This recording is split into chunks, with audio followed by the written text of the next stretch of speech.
Okay, so we are on Chaf Amud Aleph, almost halfway down, about 20 lines from the top. The first word on the line is Zavin, and then it says Amar Rababo. Sure, that's where we left off.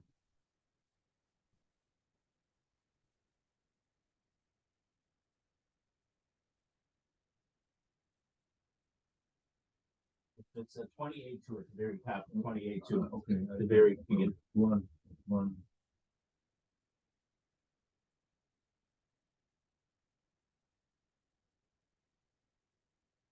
So it's the next page, 28-2, the very top. So what we were talking about is that Adam Zomim, Adam. So we were talking about a case where you had a star, and you wanted to know, are the signatures on the star authentic or are they not authentic? And then someone else comes. Our Mishnah was talking about when the witnesses themselves come and say, yeah, I signed it, but I wasn't bar mitzvah yet, or I signed it, but I was being forced because they threatened to kill me, or we saw last week, or if they said, or a few weeks ago, if they threatened, I was gonna lose a lot of money. They're gonna fire me from my job. So then that's what the Mishnah was talking about. And then we were talking about a case where, let's say there was a star that, Shmerel sold a field to Beryl, or Shmerel lent money to Beryl. They're not necessarily the same cases.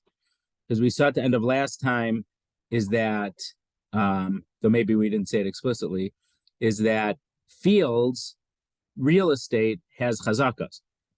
So in a case where someone claims that it was sold and stuff, if we can't substantiate it, we would say that the chazaka would put the field back to whoever had the chazaka last. Whereas for money, whoever is holding on to the money, they would keep the money in the absence of strong testimony that we know that the star is accurate. The star meaning that someone loaned money or something like that. So if it's real estate, it would follow the chazaka. If it's money or something that's not real estate, something that's movable, lahavdil, in non-Jewish law, they say possession is 9/10 of the law. In this halacha, possession would also be 9/10 of the law for non-real estate assets or money. So hakasha is when you have witnesses saying conflicting things. So, for example, what is they're saying conflicting things. Adam zomimim, which means Adam who plot, is if one set of witnesses say, Shmerel was Machal Shabbos on, Parshas Shoftim, and then two other witnesses say, we don't know if what Shmerel did on Shabbos or not, but you said that Shmerel was Machal Shabbos in Detroit, but you were with us in Los Angeles that Shabbos. So you couldn't have been there to see what Shmerel did in Detroit. So that would be Adam Zomim. So they're not saying anything about what actually happened, but they are impugning the credibility of the witnesses because they say you witnesses couldn't have been there to see what you claim you saw. That's what Adam Zomim is. So when it's a case of Adam saying conflicting things, we call that trey utrey, 2 versus 2. So we don't know who's telling the truth, so we don't believe either of them. Whereas for Adam Zomimim, the Torah gives special credence to the mazimin, the ones who say, you were with us at the time that you claim this event happened, so you couldn't have been witnesses. So in that case, the people who gave that testimony, which we now deem to be false testimony, they get punished kasher zama. The punishment that they were trying to give, that's what they would get. If they were trying to make someone, get malchus, they say, you ate a treif, you went to Piggy's Deli on Thursday afternoon on Kedzie Street, and you ate a ham sandwich over there, and the other witnesses says that couldn't be because you're with a meeting with us downtown at that same time for 3 hours, so you couldn't have seen them in Piggy's restaurant. So he would get malchus, and so the witnesses who claimed that he went to Piggy's restaurant and ate a ham sandwich, they would get malchus because that's what they're trying to give. If they were saying he was Machal Shabbos, they were trying to give a death penalty, then they would get a death penalty. And there's certain exceptions listed at the beginning of Gemara Makos. What if it's by mistake? People look similar. You thought you saw so-and-so. Okay, so that's a good question. So there's when the Beis Din would in the Sanhedrin would investigate witnesses, there are certain things called bedikos and certain things called chakiros. So the bedikos are basically say, where was it, who, at what time, and a bunch of details about the time. So without those questions answered, their testimony is no testimony.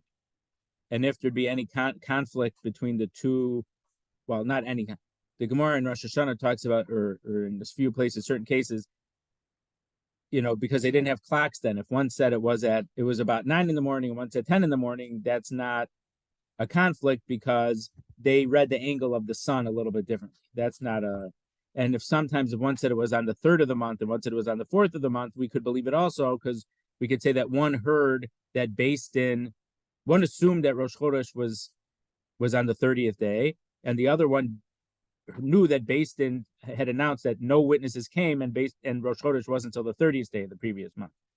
So in a situation like that, they could be a day off and still be believed. Because again, without a set calendar, sometimes people didn't know, they didn't get the memo about when Rosh Chodesh was. So there are a couple exceptions to that, but in general, if there's any conflict between those, their testimony is just completely blown up. But then there's chakiros. So chakiros could be, the Beis Din could be very nitpicky.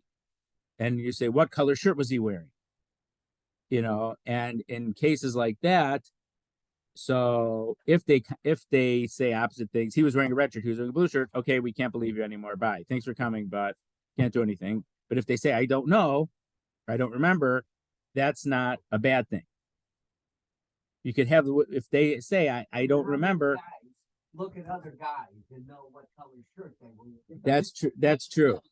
No, so the Gemara says that once, I think it was, right. So the Gemara says, I think it's in Sanhedrin, Rabbi Gamliel was asking, "B'uktzei te'enim." They said it happened under a tree. So they said, well, under that fig tree where the ukitz is, where it's connected to the tree. I don't remember the English word for it, but it's the bottom of the date, the part that's connected to the tree. So were they black stems? Was the stem black or was the stem white? And because they gave different answers, he says, okay, we can't believe it. So some Achronim do point out there that the Sanhedrin, because the Sanhedrin is trying to not put people to death, they can go and ask things to try to, but that doesn't mean that they don't believe them. They might think, no, I don't think they're trying to confuse them, but they're just trying, if once they say conflicting things for something like that, we can't believe their testimony. That doesn't mean that Beis Din doesn't really think that the guy was guilty. Beis Din could really believe that their testimony was correct, but for whatever reason, if they didn't want to put the person to death, they could be very picky and ask a lot of these types of questions.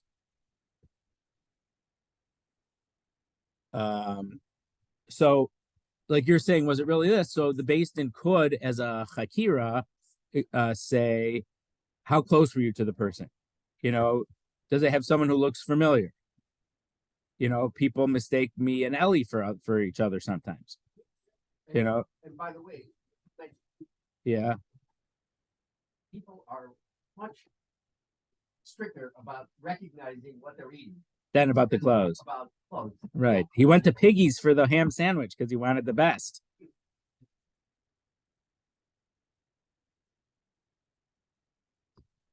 Okay, so that's what we were talking about. Right now we're talking. So here in the case that we're talking about is if the star says one thing, the document says something, and then different witnesses. We haven't been able to verify the star, but then two witnesses come and say we can verify that those are those people's signatures. Yaakov, Reuven ben Yaakov, and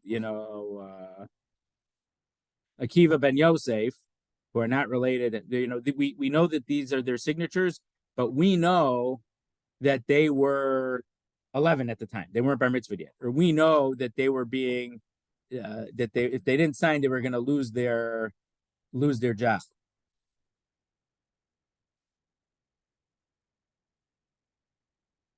So Amar Rabbi says, "Ein mazimin as ha'edim el b'fneihem u'machisha as ha'edim shelo b'fneihem." So this is going to something we had at the very top line. So Rabbi says, if you want to impugn the witness's credibility, we have saying Edom Zomamin, saying you can't be telling the truth because you said you were on Kedzi at this time, but you were with us in downtown in a conference room, so you couldn't have been telling the truth. That's Hazama. So you could only give testimony like that if the witnesses are there. But if you are giving opposite testimony or conflicting testimony, you can give that even though the original witnesses are not present. Because again, we're talking about a star, or the case that that precipitated this discussion is it's on a star, it's on a document, and the witnesses are not in front of us. So the star being once we know that the signatures on it are valid, that's an act of testimony to the Beis Din.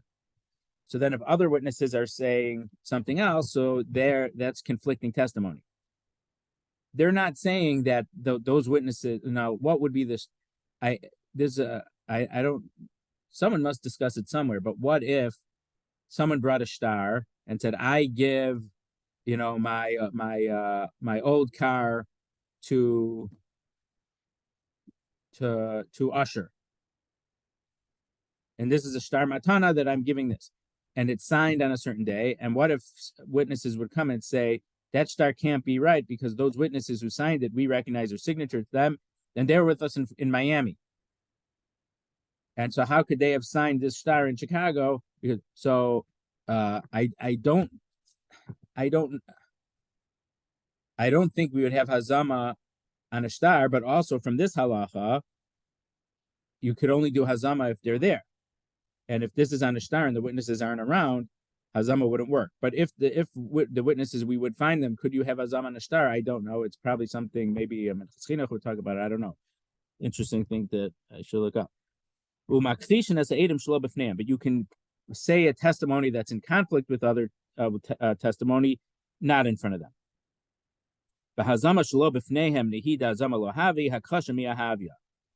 However, if you are going to impugn them by saying they couldn't have given that testimony because they were in Miami with us, so how could they have testified about being in Chicago?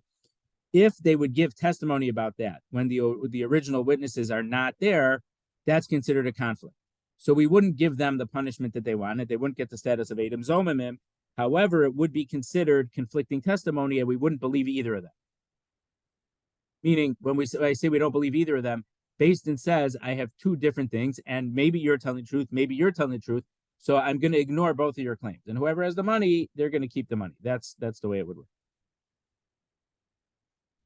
Amar Mar. So we said before, so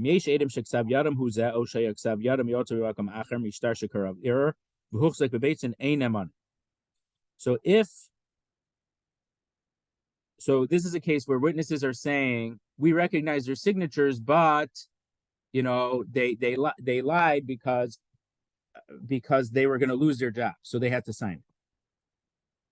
But however, so Reuven and Shimon were Edom, and Gad and Asher on the star, and Gad and Asher came and said, we know this is their signatures, but their boss was going to fire them if they didn't sign it. So it's their signature, but the testimony is not true. But if there's testimony that other testimony that this is Reuven's signature and this is Shimon's signature, or we had a different star that was signed by this Reuven and this Shimon, and that star had been disputed, but other witnesses, or maybe they themselves came and verified the signatures. So we know from a previously verified star that had been contested in court, but it was found to be authentic, that this is Reuven's signature and this is Shimon's signature, and it was established in Beis Din to be reliable. These two witnesses, Gad and Asher, who are saying, yes, it's their signatures, but they lied because they were going to lose their job if they didn't sign. So Gad and Asher are not believed, and the star is considered verified because we can verify it from a star that had previously been verified in Beis Din. Karal of error. Low curl of error low. So from that brisa, we're making a deal. We're saying from the specific lashon, there's a specific situation that it's talking about. This is only true if there was a verified star that had been contested. An error is a complaint. So someone contested the validity or the truthfulness of this star in Beis Din, and other witnesses came and said that it was verified, and the Beis Din accepted that. So only if their signatures are verified because of this previously verified star, and it was verified when people were contesting it. That's when this other star is considered reliable. And once that star is reliable, we can verify these signatures based on that. However, if they had a star that the Beis Din had on file, but it hadn't been verified after someone contested it, then we would not be able to verify this star. Meaning we wouldn't verify this star, and we would believe the two new witnesses who come and say that they signed it falsely because they were going to lose their jobs. They were at the loss of great money. They signed falsely. Misayeh le Rabbi Asi. This would prove a statement of Rabbi Asi. The Amar Rabbi Asi, Ein mekaymin es hashtar ela mishtar shekar alav iror v'huchzak b'beis din. We do not establish the validity of a star unless we can compare it to a signature from a star that had previously been verified in Beis Din after someone had contested it. But if you just had court records from a non-verified star, we would not be able to verify it. Only when it was verified under suspicious circumstances, when someone had contested it. Ami Nardai, they said in Narda. Ein mekaymin es hashtar el mishtei Kesuvos, o mishtei saros, v'hu she'achlam baleim gimel shanim uveshufi. We cannot verify a star unless we had two different Kesuvos,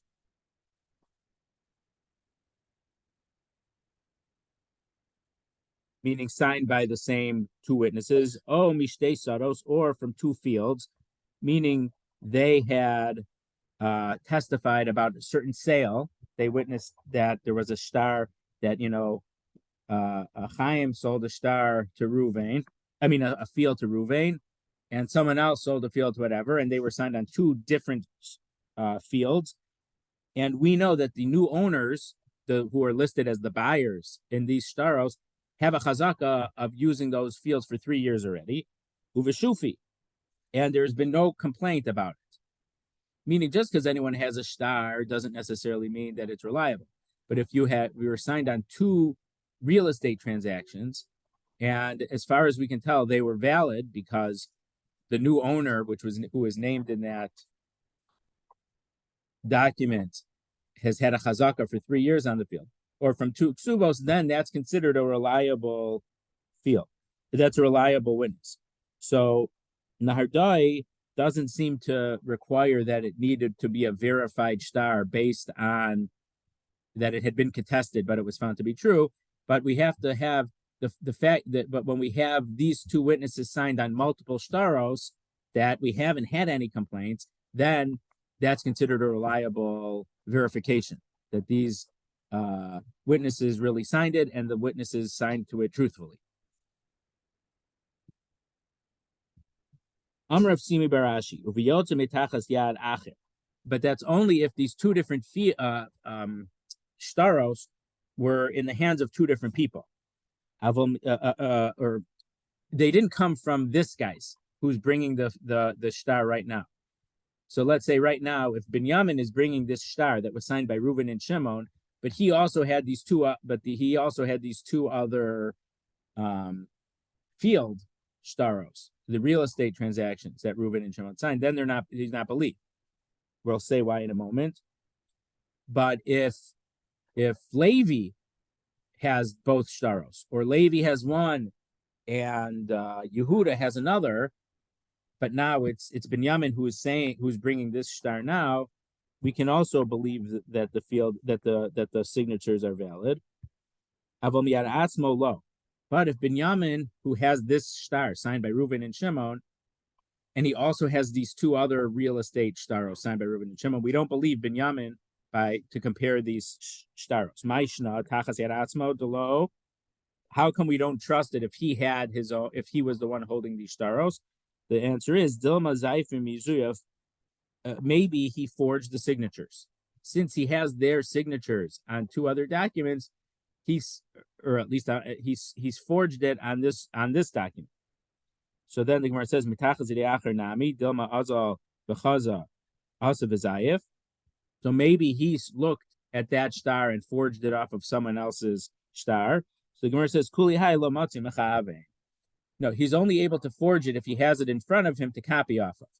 But if someone else is holding it, even if he saw it one time, and he wouldn't be able to replicate and forge their signatures without having it in front of him.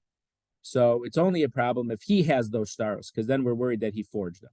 But if someone else has it, even if he would have seen it, we don't think that he would have had enough time with the stars, with those other documents, to have forged the signatures to match those signatures. Does that make sense?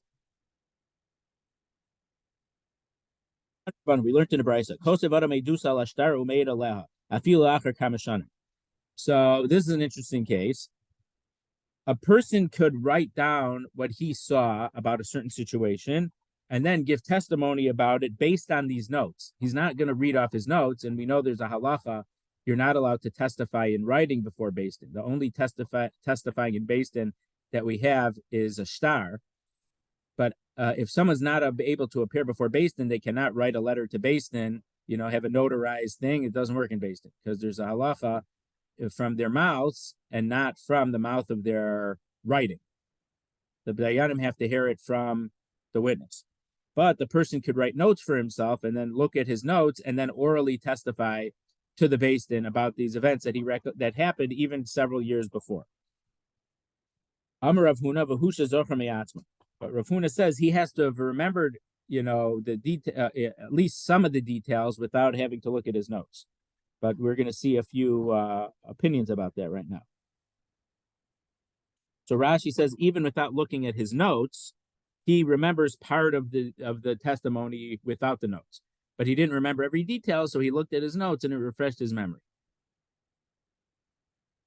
I mean, I can tell you when I meet with Geras candidates, I take notes about what we discuss at the meeting because I can't remember, if they answered the questions about Hilchos Shabbos correctly or they answered the questions about brachos on food correctly.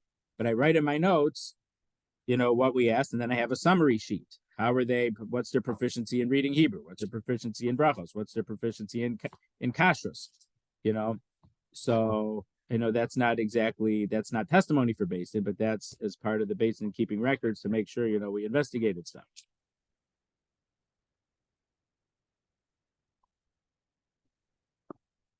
There's someone who I introduced. I met someone. I introduced myself, and he says, "I know you. You were a witness on my get," and I didn't remember him. But whenever I'm a witness on a get, I write in my notebook the names of the parties involved and the date. I don't have pictures. I wouldn't necessarily recognize their faces or even their names, but I keep a record for myself just to know. Not because of this Gemara, just I think it's a matter of good policy. Hopefully. Amar Rabbi Yochanan Amar Afa Pisha Ein Zochra Me'atzmo.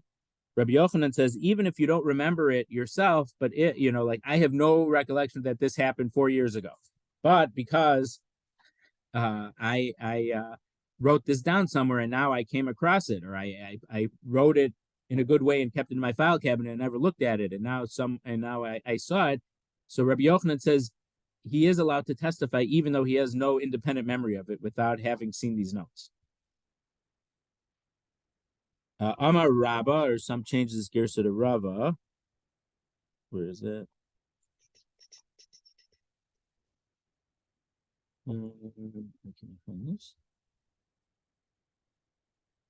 Yeah, Rabba. Shiltos. That's Rabba. Shma mina Rabbi Yochanan hani beitrei diyari sadusa uminshi chad minayu. Let's say if two people know testimony about a certain thing, and one of them forgot about it.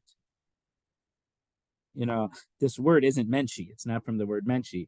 But when we make a siyum, one of the things we say is lo sisne sheminach. We shouldn't be forgotten from you. So the word manshi means forgot. So one of the two witnesses forgot about it. Midcher chad lechavre. So the one who didn't forget about it can remind the other guy, hey, remember this day we saw this such and such happen.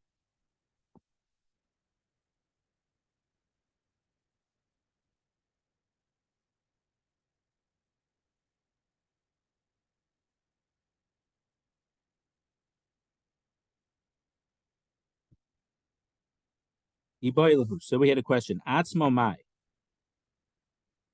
So what if, so that statement that we just had was if one witness reminds the other witness. What if, and would be a case, someone's paying back a loan. So the guy who's paying back a loan wants witnesses to verify that he paid back the loan. So he said, hey, Yisachar, hey, Zvulun, come over here. I need you to be a witness for me. So let's say, so they were witnesses and said, that Don paid back his loan. But let's say that Yisachar and or Zvulun, they don't remember it. Can we say Don, the person himself who is in this case, because the lender is saying, I don't remember that you paid me back. And Don said, yeah, I paid you back and I had witnesses. The witnesses don't remember. Can Don, the litigant in this case, the defendant, whatever, can he go to these people and say, remember at such and such a time, I asked you to come, witness me that I'm repaying this loan. So Rava had just said, if one witness reminds the other witness, that's okay. But if the defendant himself, can he remind the witnesses who, without his reminder, don't remember that this event ever took place? Is that considered that the witnesses are remembering, or is that considered the witnesses are talking about something that they really don't remember? Rav Chaviva Amar Afilu Atzmo. Rav Chaviva said. So Chemda, this is interesting. There's a Rabbi in the Gemara whose name is Chaviva. It's interesting. Nowadays, there's some Chaviva it's a girl name. I don't know any boys whose name is Chaviva. Mar Brig Ravashi Amar Atzmo Lo. But Mar, the son of Ravashi, says, no, the defendant himself reminds the witnesses, and that's the only reason they remember that they're not allowed to testify about it. V'hilchasa Atzmo Lo. And we pass in like Mar Brig Ravashi that one witness could remind another witness, but the defendant cannot remind the witness that they had witnessed something on his behalf. Okay, turning to Chafam and Beis.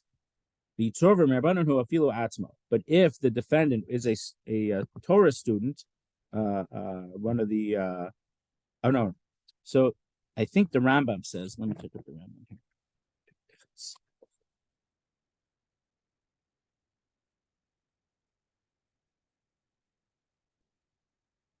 I think there's an important machlokas Rambam Rashi about this.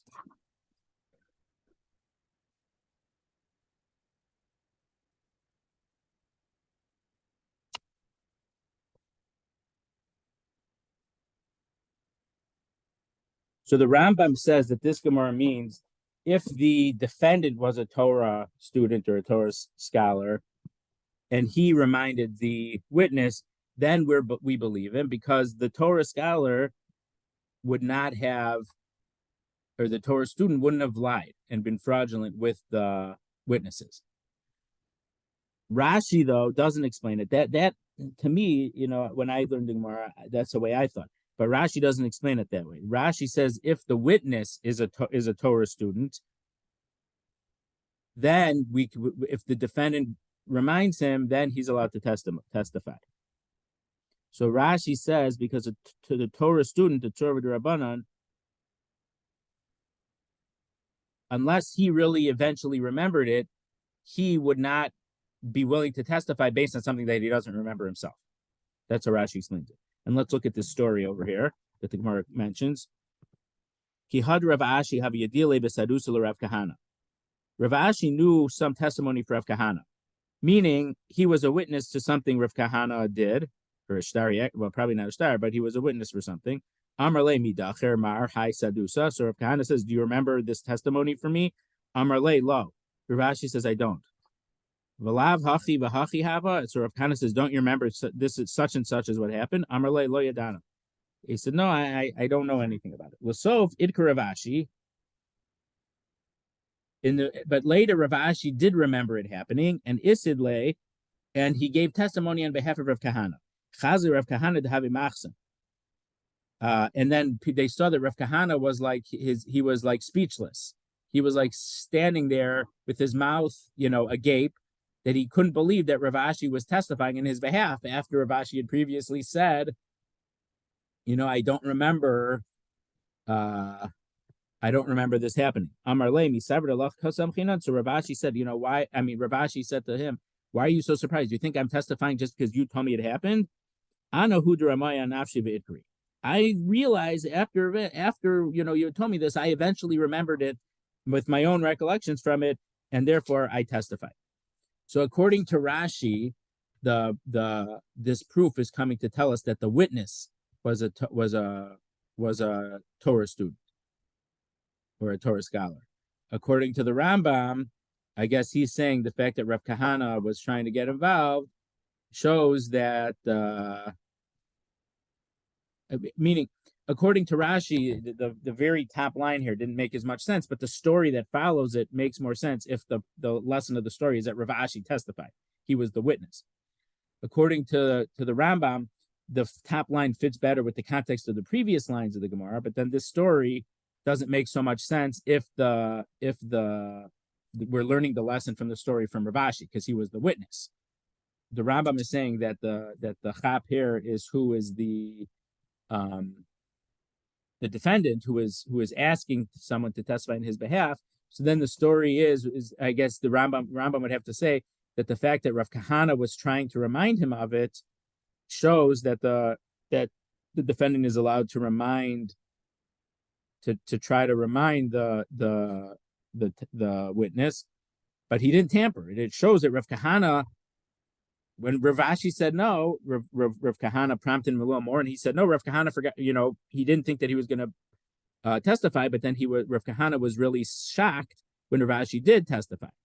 So the point is that when the Torah scholar, asks for the testimony and then the person remembers, it's valid testimony. Tanan Hassan, we learned in a Mishnah in Alos. So this is very unusual stuff that we don't really deal with.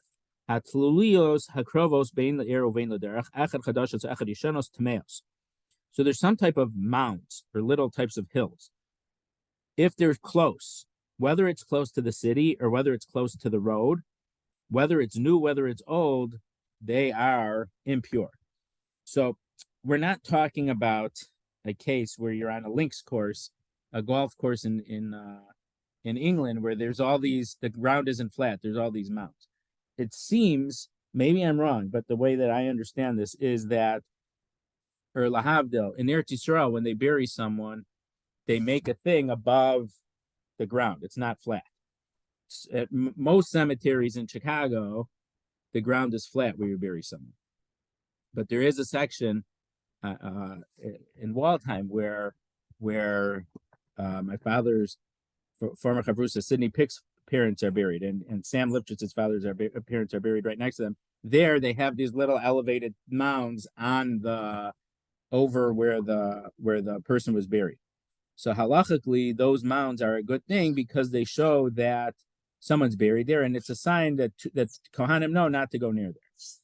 Now here, the case is that we're worried that maybe someone was a woman who miscarried in her pregnancy, and then it didn't go all the way to a cemetery to bury it. Maybe she didn't even tell anyone that she had a miscarriage, but it's talking about a case where the fetus was developed enough that it has tumah.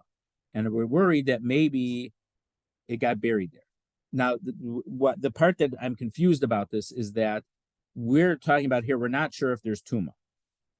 If we know that there's tumah, if it would have been, let's say, in a cemetery, well, either everyone knows it's a cemetery, so a Kohen doesn't go in there, or let's say we're a mace mitzvah.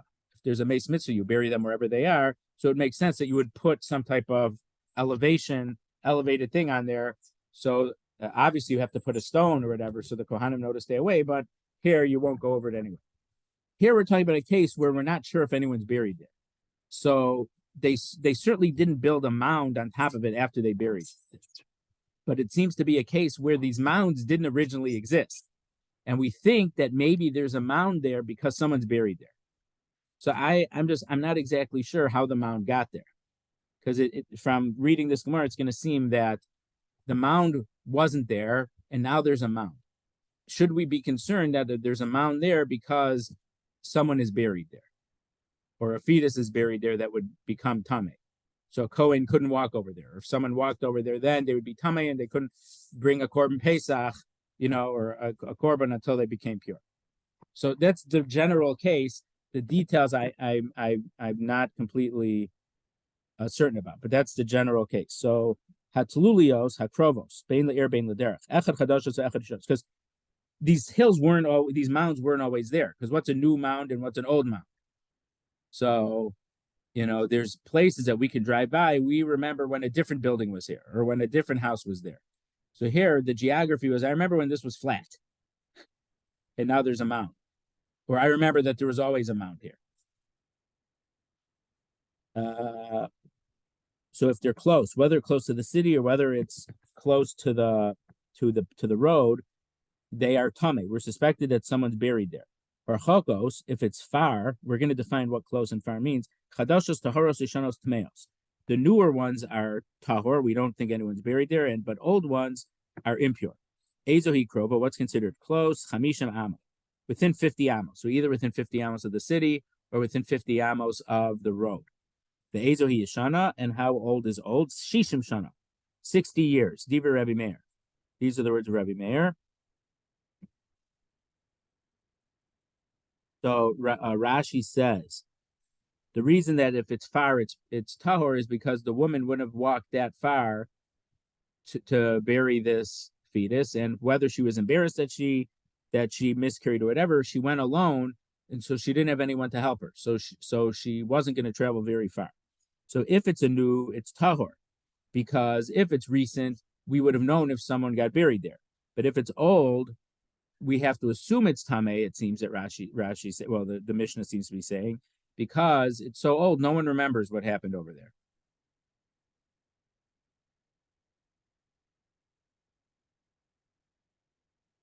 Rabbi Yehuda Omer krova she'in krova heimena. So Rabbi Meir said close meant 50 amos and old was 60 years. Rabbi Yehuda says krova she'in krova heimena. Krova just means the closest mound to the road or the closest mound to the city. He doesn't put a distance on it, whether it's a minimum or a maximum. Yeshana she'ein adam zochra. And old just means no one remembers it. Rashi says we don't have anyone who says, I remember before there was a mound, and I remember originally there was no mound here, and I remember, when I was, 11, this mound suddenly got there.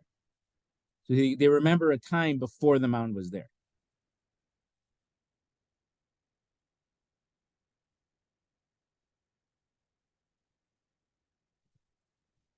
So my ear or my derech. So when this Mishnah was talking about close or far to a city or to the road, what does it mean city and what does it mean derech?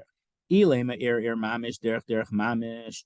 If you say city means a literal city and a road means a literal road, mas misaf misfeka mi machaskin antuma. Would we assume from doubt? Would we say that a certain area would be tamei just from a doubt? Maybe. Reish Lakish says ila matzov v'tira Eretz Yisrael. They found that a certain situation was exaggeration. There wasn't enough credibility to assume that something was there. So a certain area in Eretz Yisrael, they said it was tahor. So just because of an unreasonable doubt, we're not going to assume that it's actually tamei. And this is from a Gemara Nazir, Rashi said. So what are we talking about when it's a city or road? Amar Abzera, ir means ir hasmuchel beisakvaros, v'derech beisakvaros. So city means a city that's close to the cemetery. It doesn't mean any city, but it means if it's in the city close to the cemetery, and the road means it's the road to the cemetery. And when I say to, I assume in those times this road went to the cemetery and not really anywhere else. We understand why something close to the road of the cemetery would be tamei. Because it's possible that on a Friday afternoon they're in a rush to bury someone and they couldn't make it all the way to the cemetery, so they buried someone on this mound on the road. It's the cemetery road, so it was good enough. It wasn't quite the cemetery. But if you're the city close to the Beis HaKvaros, everyone would go to the Beis HaKvaros. So why would we say that people were buried not in the cemetery if you're that close to there? Now, I'll just say a story here that it's related to this being buried in Erev Shabbos. So there was a story once that a certain there was a tailor, I think he was a tailor, and this is the time of the Shagas Aryeh. So it was the late, maybe this happened shortly after 1800, or somewhere around 1800, give or take a few years, 10, 15 years before. So, because the Shagas Aryeh, I think, died a couple of decades, or he didn't quite make it to 1800. So a certain guy was dying. He was a tailor, and he came to the Chaver Kadisha when he was dying. He said that for the Chaver Kadisha to come, he said, "I'm supposed to be buried next to the Shagas Aryeh." They laughed at him. He says, you have a reputation that you hung out with the Christians. You're practically a goy. How on earth would you be buried next to the Shagas Aryeh? We don't believe you." So he said, "Look, this is what happened. Once a boy was kidnapped for the Tsar's army or whatever, and the Shagas Aryeh had a dream that the boy was in the whatever, this, duke or whatever important person's castle in a certain room. And the Shagas Aryeh said to me, he says, "You make clothes for this guy. Have you been in his house?" I said, "Yeah." "In his castle?" He said, "Yeah." He said, "I had this dream that this boy is being held in the room that you go this." He says, "Yes, there is such a room." So the Shagas Aryeh involved this man, this tailor, to help him rescue this child, and he did, and they sent the kid somewhere else so that the goyim wouldn't realize that he was kidnapped back from the Jews. And the Shagas Aryeh told him that if you help me, you'll be buried next to me. The Chaver Kadisha didn't believe it, so he died. And it's Friday afternoon, and a massive storm. It's windy, it's raining, they can't see this and that, and they're not sure at the time. They don't want to, be late for Shabbos, because obviously we're not allowed to bury on Shabbos. So they find, okay, we must be in the cemetery now. Let's just dig the grave and bury him. We'll come back after Shabbos, and we'll put a marker. We're putting this thing here now, and we'll just put it in our records after Shabbos. So they come back after Shabbos. They're looking at the edge of the cemetery. They don't see. They can't find the grave. Finally, they found it was next to the Shagas Aryeh. They couldn't believe how it happened. So what happened? What the guy said must have been right. And because of the storm, they couldn't see the right spot. It ended up that they buried him exactly with what the Shagas Aryeh had said, because what the guy said was true. That's a story that my father read me when I was a kid. And so, it's not exactly the case that Rashi said, but it's a similar case.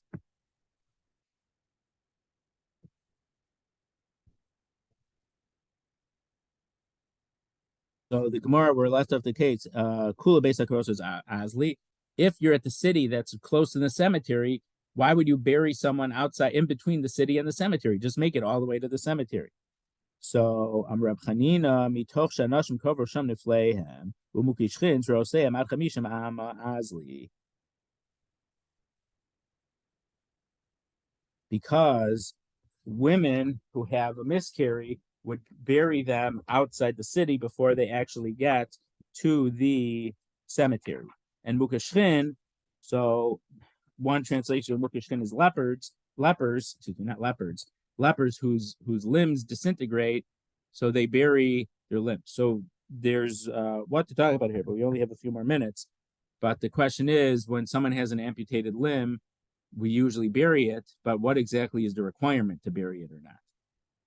So we know that a limb from a corpse is mitame if it's a certain size. If it's less, but if it's from a live person, it probably wouldn't become tame, since it's not from a source that's tame.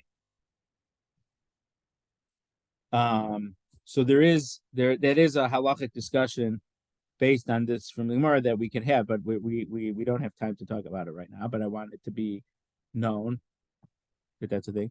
Another possibility is that the mukashchin is just people who are sick, and then they need, not that their limbs disintegrate, but that they needed an amputation.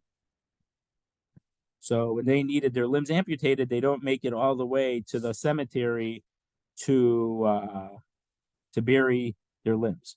So ad 50 amma azai lechuda. Up to 50 amos away, the woman would go by herself. But tfei, more than 50 amos, davra inchi badol, basically azazi. She would bring a man with her, and they'd be able to make it all the way to the cemetery. Hilkach tuma be'eretz Yisrael lo mechaskina. Therefore, we don't assume that part of Eretz Yisrael would be tame near the city.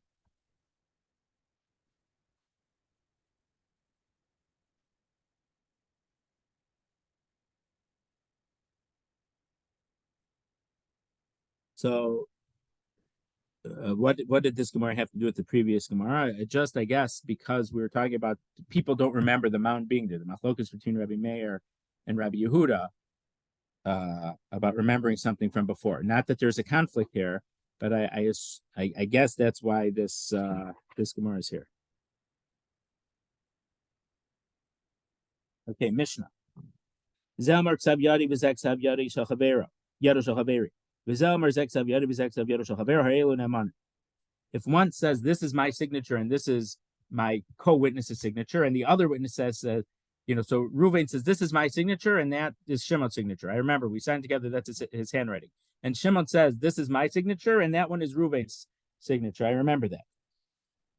So then, they're believed, and even though we don't have two outside people verifying their signatures, it's considered verified. Where the Gemara will give a very good reason why we can believe it without having independent witnesses confirming it.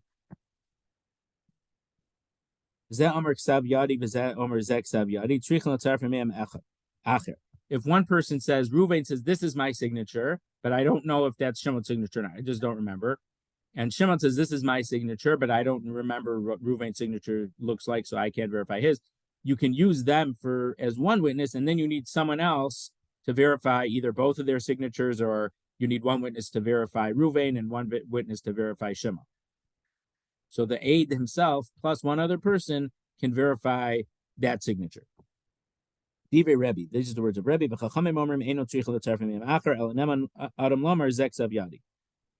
You don't need a second witness. If they say this is my signature, we believe them completely, and you don't need a real eidos. When it's someone testifying about his own signature, he's believed by himself. You don't need two witnesses if the person's recognizing his own signature. If that aide isn't around, then you need two people, or to verify it off of a different star or off of a verified star.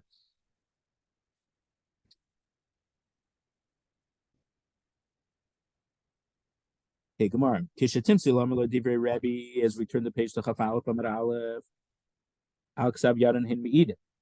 So when you think about it, why does Rabbi say they can testify on their own? Reuven says, this is my signature and that's Shimon, and Shimon says, this is my signature and that's Reuven. How come they're believed? Because Rabbi holds they're not testifying about the signatures.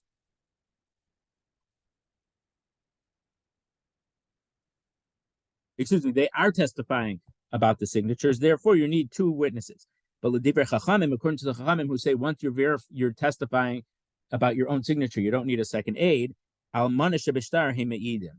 They're not testifying about the signatures. They're testifying about the content of the star.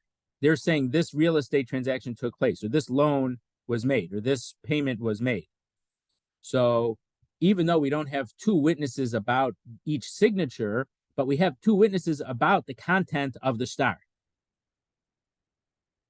So again, according to Rabbi, this eidos is about the signature. So you need two witnesses about the signature, about each signature. The Chachamim who say a person is believed when it's his own signature, it's not that he's believed on his own signature. It's just when he verifies his signature and Shimon verifies his signature, we have two witnesses affirming the transaction that the star talks about, and therefore it's believed.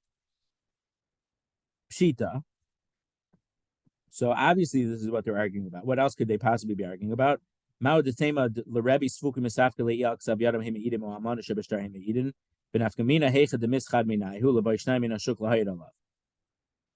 no, because maybe according to Rabbi wasn't sure if they're testifying about the signatures or they're testifying about the content of the transaction in the star. And what's the difference between the two possibilities? Let's say one of the witnesses died. Then will we need two witnesses who are alive who recognize his handwriting to testify about it? The Im Kane,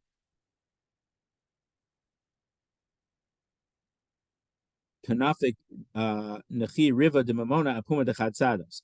It ends up that 3/4 of the money is based on one testimony. And therefore Rabbi is pasking l'chumra that we need two signatures for each signature. When they're both alive, we need two witnesses, and when they're dead, you also need witnesses as a strict. So the Gemara has to tell us that Rabbi didn't have a doubt. Rabbi was sure that the witnesses that the testimony is not about the transaction that was written about in the star. Bein l'kula, bein l'chumra. He's 100% sure that the testimony is about the witnesses. So again, what's the problem? The problem is that if one of the two witnesses died, and so Shimon says, "This is my signature," and I know that that's Reuven's signature. So Reuven is. So the question is, was Shimon believed on his own signature, and Reuven was one of the witnesses. Excuse me. Shimon was believed for his own signature, and Shimon was believed for half of Reuven's signature. But we need another witness to combine with Shimon to verify Reuven's signature. So what ends up happening? So we're saying 3/4 of the credibility of the star is just based on one witness. Normally, half the star is based on credibility of each witness. Not that we don't believe each witness halfway, but we need two witnesses to make the full star. So you might think here also, in the case where one of them died, you need this witness's identity or signature to be verified, and that one to be verified. If Shimon is believed on his signature, and as one of the witnesses on Reuven's signature, it means that 3/4 of the testimony was because of because of what he says. And that's what the Gemara thought maybe Rabbi was going to go l'chumra and say, well, maybe he is testifying on the signature, so one other witness would be enough, or maybe he was a doubt and he's going to require two other witnesses, but out of a doubt. The Rabbi Huda Rav, because Rabbi Huda said the name of Rav. If two witnesses were signed on a star and one of them died, you need two witnesses to testify that they recognize the signature. And in this case, Rabbi is lenient and the Rabbanan are strict, because according to the Rabbanan, you would only need one witness to testify about the other person's signature. But what if you can't find two people who recognize the signature of this dead person? What could you do? Is it farfalan? You're stuck? Rabbi says, let the other witness write his signature on a piece of pottery. So in those days, they didn't have paper. So if you had a broken piece of pottery that you couldn't do anything with, that's what you would write on. And they found that there are actually professors or whatever wrote articles about kids learning their aleph bays from papers in the Cairo Geniza. Meaning on the back of a paper they had something else, the kids were practicing their aleph bays, literally, or their Arabic handwriting also. So this means when you have a scrap to write on, ask this other witness to write his signature, and then bring it to the Beis Din, and the Beis Din will certify his signature based on the shtar. And then he doesn't have to testify about his own testimony at all. Beis Din will verify his signature based on this is the idea of a signature card we mentioned a few weeks ago. So then this person can then testify about Reuven's signature, meaning he doesn't need to testify about his own signature. So now he only needs to testify about the other person. But this is only true if he signs it on a piece of pottery. Gilta lo, but if it was on a piece of parchment, this is from the word Megillah. If it was on a piece of parchment, because maybe, so this is interesting. What if I write my name on blank piece of paper. And someone's going to find my name on it, and then they're going to write a whole thing on top, and it looks like I signed it. Because we learned my debate.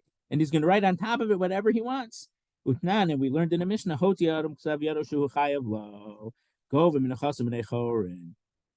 if you have something written in the borrower's own handwriting, then he's allowed to collect from